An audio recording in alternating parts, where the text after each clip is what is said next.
And I'm just getting past to where I can sleep a full night without having nightmares. And now he's being released and it's all going to come right back. After 3 decades behind bars, this rapist and convicted killer is set to walk out of prison. And for the first time, we're hearing from the victim's sisters, who are devastated and absolutely outraged. The family of 9-year-old Melody Wilson tells us they had no idea the man who killed her was about to be set free until they saw our story on our Facebook page. They also tell 7 Eyewitness News reporter Ed Riley that the state parole board is handing what they claim is a child killer the keys to freedom. Tom went with us and took her up a hill. I tried to get up the hill to join them, and I didn't get up there fast enough, but I could hear my sister scream. Tammy Wilson is now in her 30s, but she still has nightmares about what happened to her 9-year-old sister, Melody, in August 1987. I could hear my sister crying out for help and knowing there wasn't anything I could do. And then when he descended down the hill, wiping his knife off on his jeans and seeing the blood all over his boots.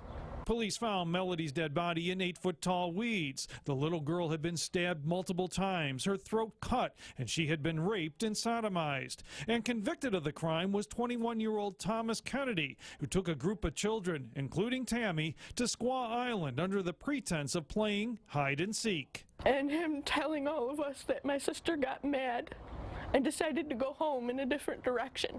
Kennedy was sentenced to 25 years to life. But last week, Tammy and her sister Ann learned from a WKBW Facebook post that Kennedy was granted parole without civil confinement, and the convicted child killer will be released from the Clinton Correctional Facility. Not even telling us, not notifying us at all, treating us like we don't matter. And I'm just getting past to where I can sleep a full night without having nightmares. And now he's being released and it's all going to come right back. Both sisters cannot understand why the parole board did not consider what the crime did to their family. My mother was gone.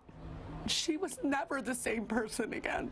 The two women are now ready to fight in Melody's memory to get laws changed so situations like this never happen again. You cannot let another family, another child, even remotely go through a part of what we had to suffer through.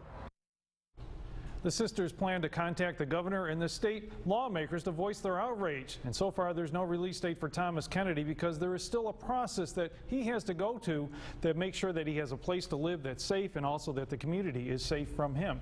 Just unimaginable. But Ed, I thought that the parole board had to tell the victims' families when this kind of thing happened. Absolutely, and I think that's why there's so much outrage here. Even the Erie County District Attorney's Office was surprised by how this process was handled. Last week, District Attorney Michael Flaherty issued a statement saying normally we are notified of this. In this case, there was no notification. We also called the New York State Attorney General's office to find out how come they didn't know anything about it, but so far all they're saying is no comment.